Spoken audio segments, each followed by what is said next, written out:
Good morning. Welcome to ஆரோ பாட்டி சமையல்.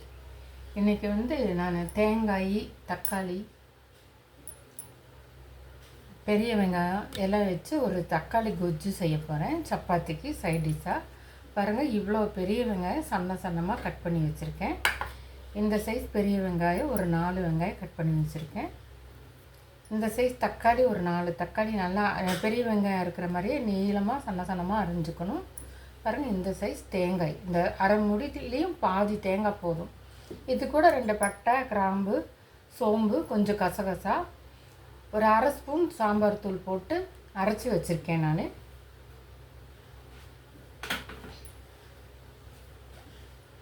பாருங்கள் அரைச்சி வச்சுருக்கேன்.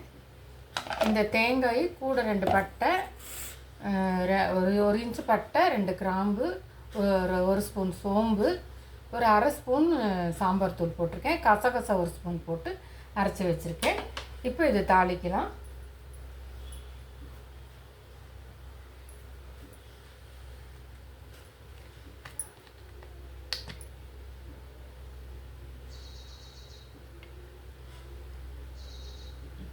ஒரு கரண்டி எண்ணெய் ஊற்றிருக்கேன்.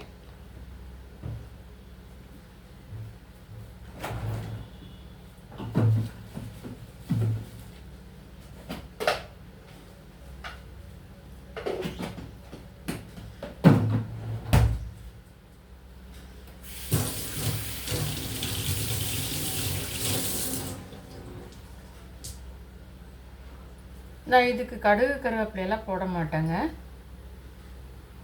கடுகு கருவேப்பிலையெல்லாம் போடுறதில்ல. இதுக்கு நான் கூட 2 பூண்டு போட்டிருக்கேன்.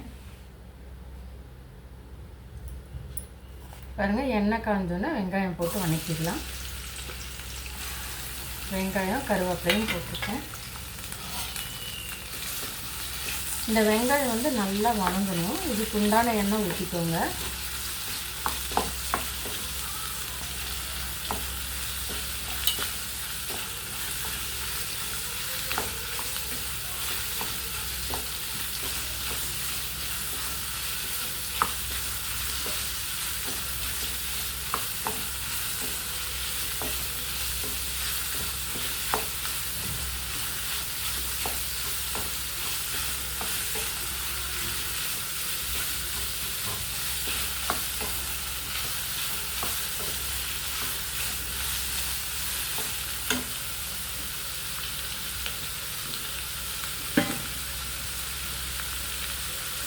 சும்மா 2 உப்பு போடுறேன் வெங்காயத்துக்கு.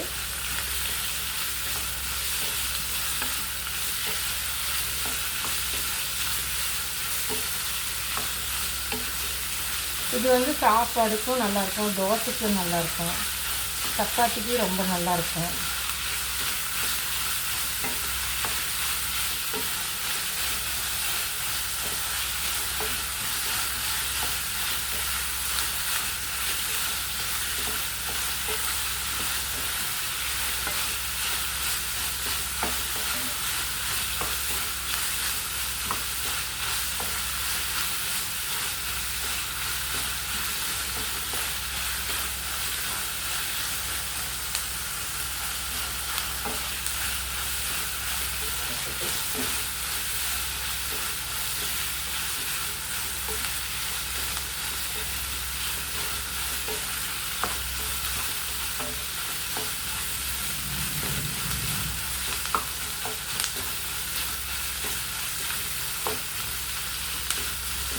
காரத்துக்கு ஒரு பச்சை மிளகாய் போட்டிருக்கேன்.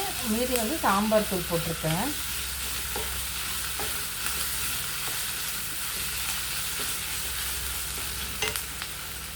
நல்லா வணங்கட்டும்.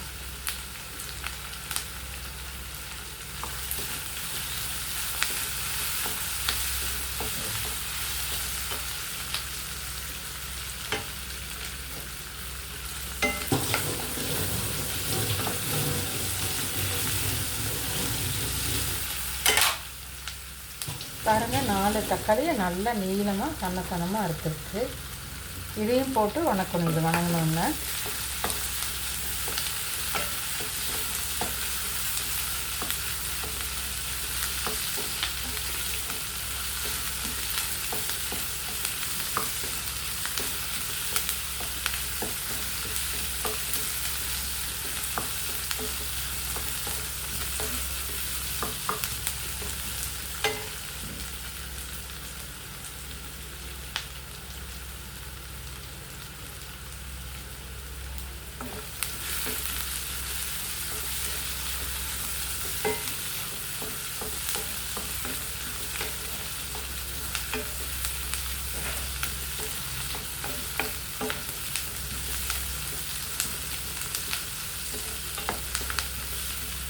பாருங்கள் கலர் மாற ஆரம்பிச்சிருச்சு, நல்ல கண்ணாடி பதம் வந்துருச்சு. இப்போ நான் இந்த 4 தக்காளி அறுத்து வச்சதை போடுறேன்.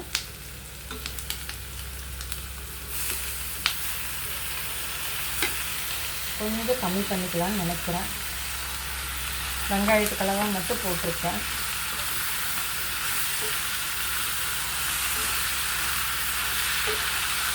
பாருங்கள் இப்படி வணக்கிட்டு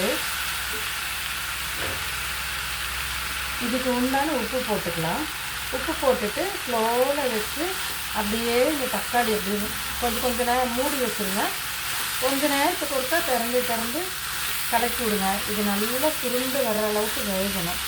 வெந்தக்கப்புறம் தான் நம்ம தேங்காய் ஊற்றணும். இது அப்படியே வேகட்டுங்க. ரொம்ப தக்காளி வேகாமல் இருந்தால் சும்மா லைட்டாக தண்ணி தெளித்து விடுங்க. வேணாம் தண்ணி ஊற்றக்கூடாது. சும்மா ஒரு கையில் தண்ணி ஊற்றி தெளித்து விட்டுக்கோங்க. ஸ்லோவில் வச்சு அப்படியே வணங்கிட்டுங்க. நம்ம வணங்கினக்கப்புறம் பார்க்கலாம், தேங்காய் ஊற்றிக்கலாம். பாருங்கள் நான் தக்காளி நல்லா வணக்கியிருக்கேன். எப்படி கொத்தி நல்லா வணக்கி விட்ருக்கேங்க. இப்போ நம்ம இந்த தேங்காய் அரைச்சி வச்சதை போட்டுடலாம். இதை போட்டு ரொம்ப நேரம் கொதிக்கக்கூடாது.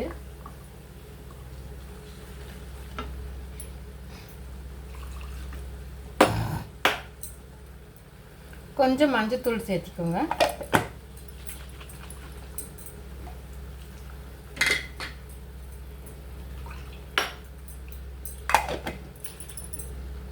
ரொம்ப தண்ணியாட்டமும் இருக்கக்கூடாது.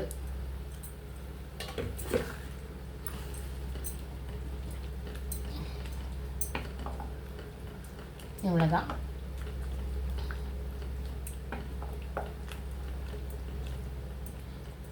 லைட்டாக மூடி வச்சு ஒரு 5 நிமிஷம் கொதிச்சா போதும். இது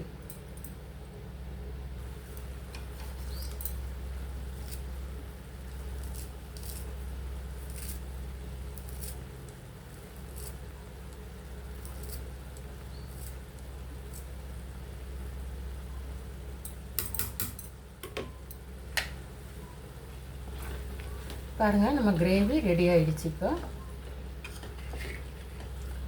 கொத்தமல்லி தழை தூவிக்கலாம்.